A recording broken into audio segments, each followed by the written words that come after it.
Am I the asshole for making my husband choose between me and his friend while the city's burned and then leaving them both anyway? This is a throwaway account. Half the people who'd recognize this are probably dead now, which is a hell of a sentence to type. But here we are. I'm writing this from a relocation camp. We have power maybe 4 hours a day. I don't know if anyone will even read this before the grid goes again, but I need to put it somewhere outside my own head. Because I did something on the worst day in human history, and I can't tell anymore if I was right. Or if the end of the world just gave me permission to be cruel. I have to go back further than the ships for this to make sense. Bear with me. There's a lot, and it's all important. I'm 41.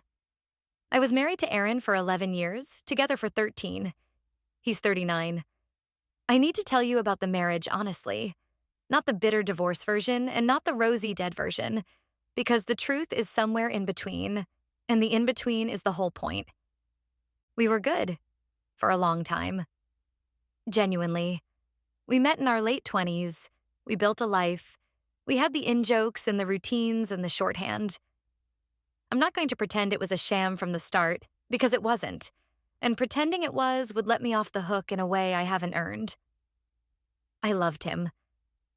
He, I think, loved me in whatever way he was capable of, which I now understand was a more conditional and self-protective way than I ever let myself see. The drift was slow.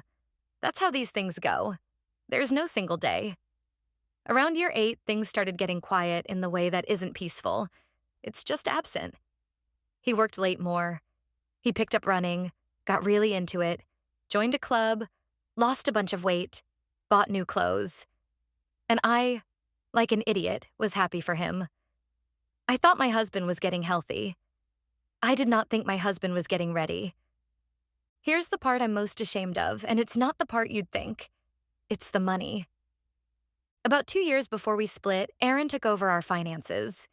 He'd always been the one more interested in it, and I was busy, and it felt like a relief to hand it off. Big mistake. Over those 2 years, slowly, things I didn't understand started happening. Accounts got consolidated. A line of credit appeared that he said was for the house. Our savings, which I thought were healthy, turned out to be a lot thinner than I believed every time I actually asked. And every time I asked, he had an answer that sounded reasonable and made me feel paranoid for asking.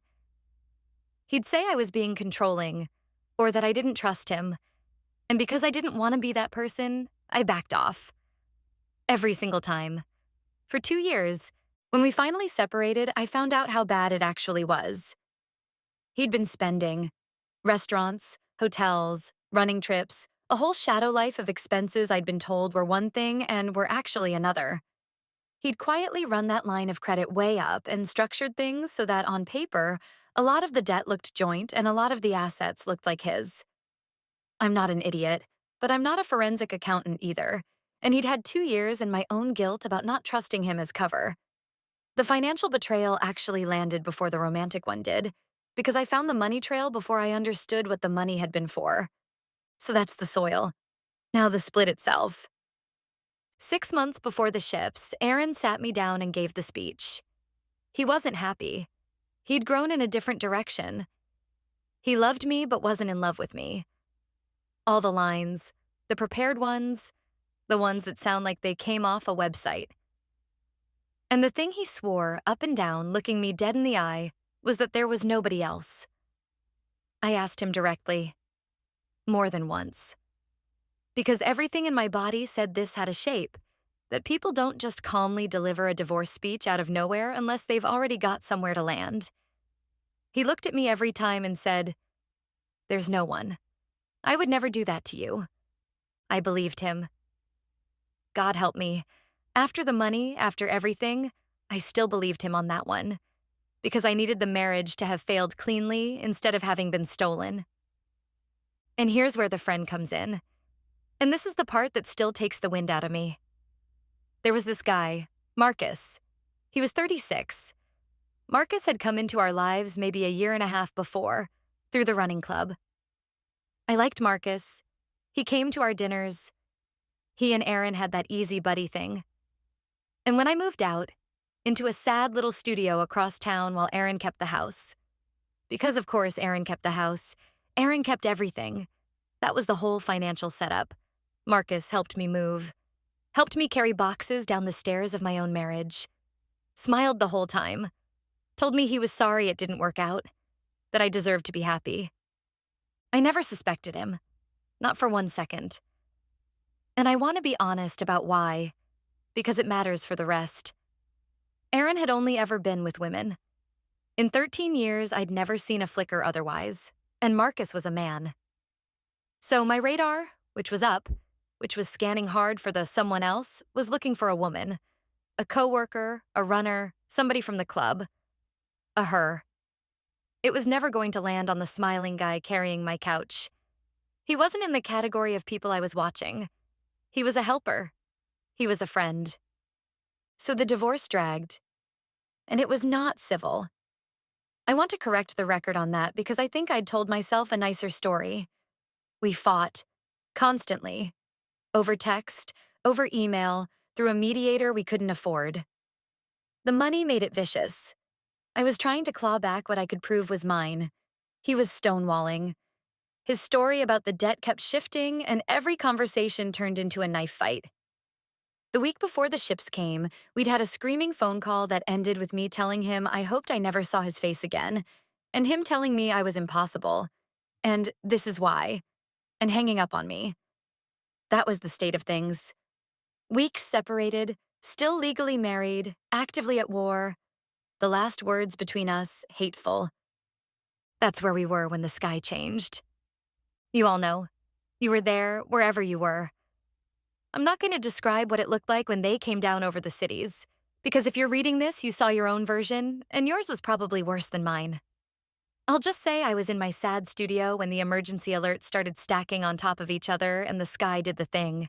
And within about 6 hours, the official guidance went from shelter in place to evacuate inland to nothing. Just silence, because whoever had been sending the alerts wasn't there to send them anymore. And then my phone rang.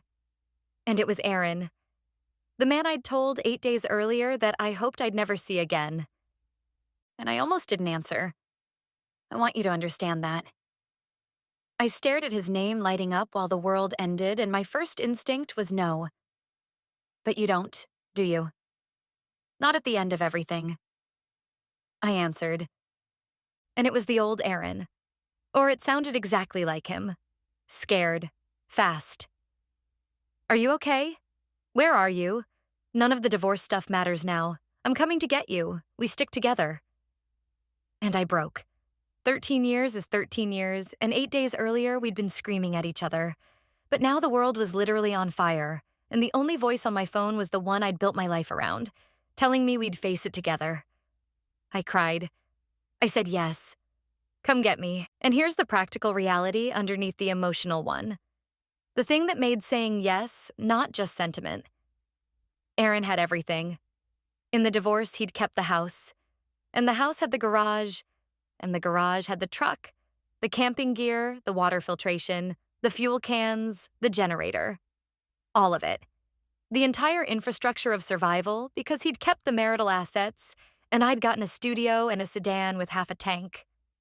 So when he said he'd come get me, that we'd head to his parents' cabin up north, it wasn't only that I wanted not to be alone. It was that he was, very literally, my only realistic way out of a dying city. He had the means. I had the will and an empty gas tank. The man who'd financially gutted me was now, by virtue of having gutted me, the one holding the lifeboat. He picked me up, and Marcus was in the truck. His building's right in the impact zone, Aaron said. He's got no one, I couldn't leave him. And I thought, of course. Of course you don't leave a friend to die. That's the decent thing, and in that moment, Aaron doing a decent thing made me trust the whole situation more. Made me think maybe the apocalypse really had reset him to the better version. Marcus reached up and squeezed my shoulder and said he was so glad I was safe. I believed that too. I climbed in. I believe everything. It's my superpower, and it's going to be on my tombstone, assuming anyone's left to carve tombstones. So the three of us drove north out of hell. It's a long drive even when the roads aren't clogged with everyone else fleeing. When half the overpasses aren't down, When there aren't cars on fire in the median and people walking the shoulder with whatever they could carry. It took the whole night and we weren't even close. We had to stop and rest. Aaron knew a place. An old hunting outfitter's lodge off the highway that his family had used for years. Shut down now, abandoned, but he knew how to get into it. We pulled in around 2 in the morning. Marcus said he'd sleep in the truck. Aaron and I went inside. And for a few hours, in that dark lodge, it was almost the thing I'd been mourning for 6 months. We talked. Really talked. The way we hadn't in years. He apologized for the divorce, for the money, for how he handled things. He held my hand. He said being apart from me with the world ending had clarified everything. That he'd been a fool. That the fighting had been grief in disguise. He said when this was over, if there was an over, he wanted to try again. Start clean. Just us. And I wanted it. I want you to know how badly I wanted it, because it makes what I did next either better or worse depending on your view. I wanted to fall into that so completely. But there was a cold little thing in me. The thing that learned over 2 years of your being controlling, that Aaron could make me doubt my own eyes. The thing that learned 6 months ago that he could look at me and lie about the biggest thing there was. And that cold thing would not let me just melt. So when he finally fell asleep, and he'd left his phone charging off the truck's inverter, sitting on the table, unlocked, because the world was ending and who locks their phone at the end of the world, I picked it up. I told myself I just wanted to know who he really was now. I wasn't even hunting for a specific thing. I opened his messages. It was all there. Months and months of it. Aaron and Marcus, going back to before the split. To before he ever told me there was no one. I can't keep doing this to her, but I can't stop. After the divorce is final, we won't have to hide. I just need to get through the asset stuff first. The different direction he'd grown in was Marcus. The someone who didn't exist was the man who carried my couch. The running club, the late nights, the new clothes, the money. I was reading the receipts for my own marriage's murder, and the man who did it was asleep 6 feet away, and the man who helped was asleep in the truck. And then I scrolled to that day, to the messages from after the ships sent while I sat right next to them in the cab, pretending the apocalypse had made us a family again. Marcus to Aaron. Why is she even coming? She's dead weight. We don't have enough for 3. Aaron to Marcus. I know. Let me handle it. Once we hit the cabin and get set up, I'll figure out how to cut her loose. Somewhere she can manage. I'm not a monster. Marcus. Every hour she's here is supplies we don't get back. Just tell her the truth and let her find her own way. Aaron. After the cabin. I promise. I just need the truck to get us all there first and her not freaking out. Read that last one again, because it's the whole thing. Her not freaking out. The we stick together, the hand-holding, the I want to try again. It was crowd control. It was keeping the dead weight calm and cooperative through the part of the trip where having a 4th set of hands and no drama was useful, with a firm plan to cut her loose the second I stopped being convenient. He didn't come back for me. He came back for a smooth ride, and I was the thing that made it smooth. So now I'm sitting in a pitch-dark abandoned lodge at 3 in the morning, with the literal end of the world glowing orange on the horizon through a dusty window, holding my husband's phone, looking at the back of his sleeping head. And I have to decide what kind of person the apocalypse is going to make me.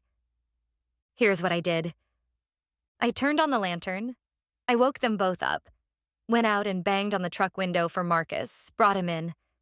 And I read the messages out loud. The old ones first, the affair ones, so I could watch both their faces do the exact same guilty scramble at the exact same time. This synchronized, oh no, that told me everything about how long they'd been a unit. Marcus started to talk, and I held up the phone and kept reading. I read that day's messages last. Dead weight. Cut her loose. Her not freaking out. I watched Aaron realize which messages I was reading and watched the color leave him. And then I told them, I don't care about the affair. Not anymore. That marriage is already dead. You killed it months ago. Fine. I'm not here to litigate it. What I care about is the next 10 minutes. And I gave Aaron a choice. I said it plain. It's me or him. Right now. If you want me back in that truck, then Marcus walks. We leave him here with a fair share of the water and he finds his own way north. Exactly the way the two of you planned to do to me. Or I walk, and you two go on together, and I take my chances on the road. But I am not getting back in a vehicle with two people who already wrote down that I'm dead weight to be dumped. So choose, out loud, in front of him. Tell me who gets left at this lodge. And I watched my husband of 11 years look back and forth between us with the fires of an alien invasion lighting up his face, doing the thing he always did, scrambling for the answer that let him keep everything. And there wasn't one. There was no version where he kept everything. And finally, and I'll see this when I'm dying, he chose me. Fast, panicked. You, okay? You, I choose you. Marcus, I'm sorry, I have to. Already reaching for my arm. Already throwing the man he detonated our marriage for under the bus the literal instant it cost him something. And Marcus came apart.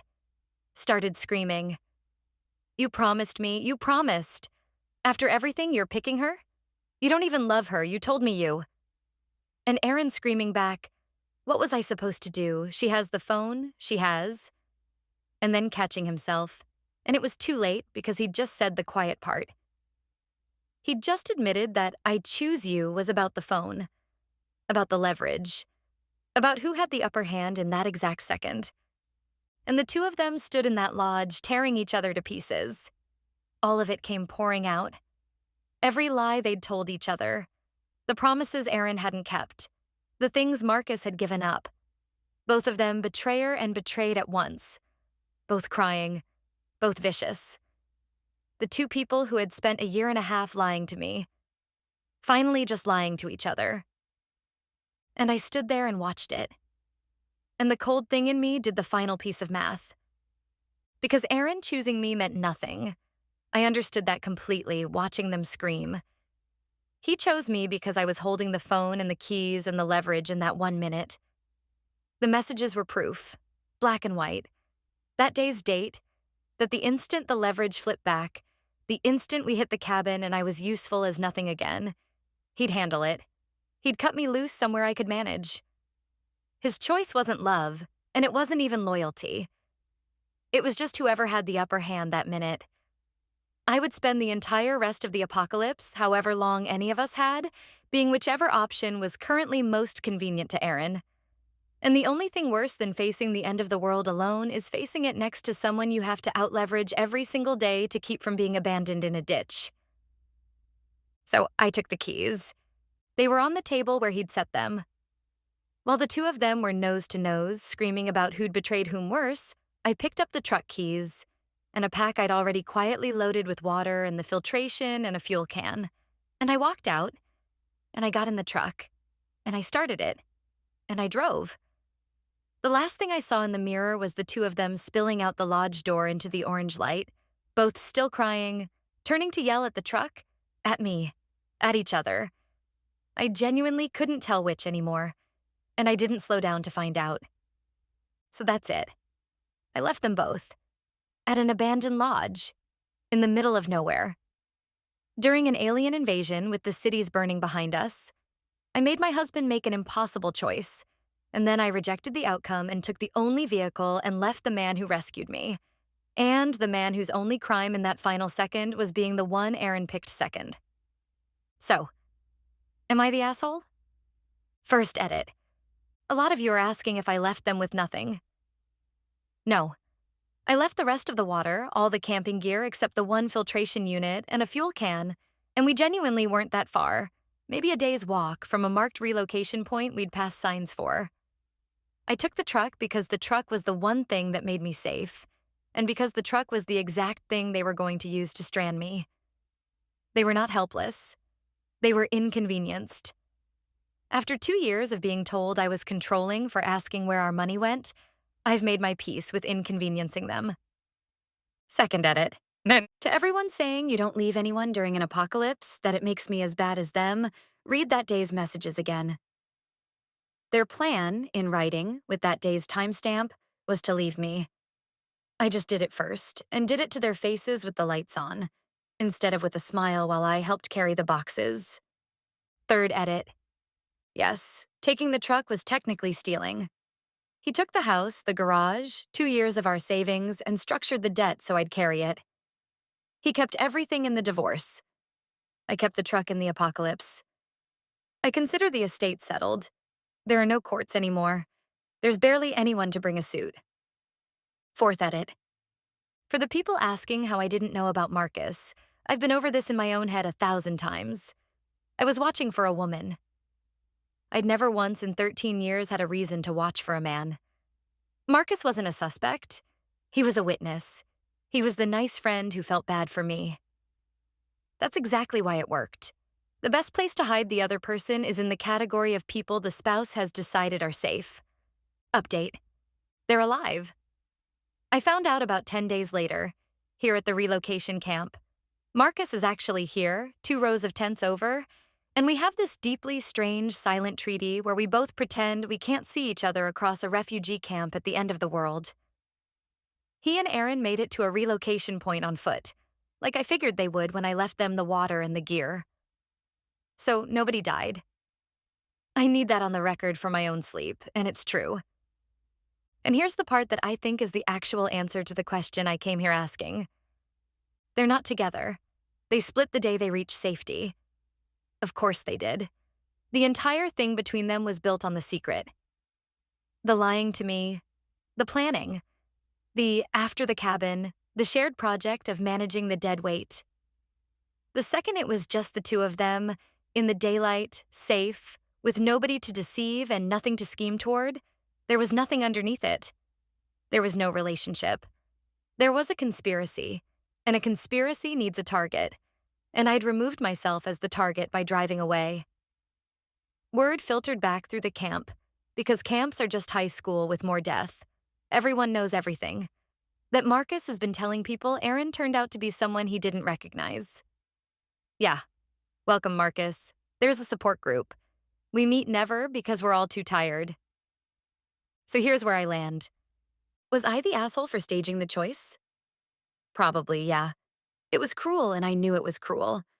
I made a terrified man pick a person to abandon while the sky burned, and I did it at least partly because I wanted to. After 2 years of being gaslit about money and 6 months of being lied to about Marcus to my face, I wanted to make him say it out loud, in front of the person he'd lied for, with the lights on. That was for me. That wasn't survival. I'll own it. But was I the asshole for then leaving them both? No, because the choice was never real, and I think I knew it before I even staged it. I think I staged it precisely so I could watch the proof of how fake it was. I wasn't a person to Aaron. I was a resource whose value kept changing, and the messages proved that the version of him that chose me would unchoose me the instant I stopped holding the keys. The only way to not spend the rest of the world's life as somebody's disposable backup plan was to refuse to play the game at all. So I took the keys, and I left. And I let the 2 people who spent 13 years and a marriage lying, first to me, then for each other. Finally to each other. Finish it in the dark without me. Final answer to my own question. Not the asshole for leaving. A little bit the asshole for the floor show. But mostly, for the first time since I handed Aaron the checkbook 7 years ago and started slowly disappearing, I stopped waiting to find out whether someone was going to choose me, and I chose myself first, while there was still a self left to choose. The world's ending anyway. I would genuinely rather end it behind the wheel than sitting in the passenger seat, being kept calm, waiting to be dropped off somewhere I can manage.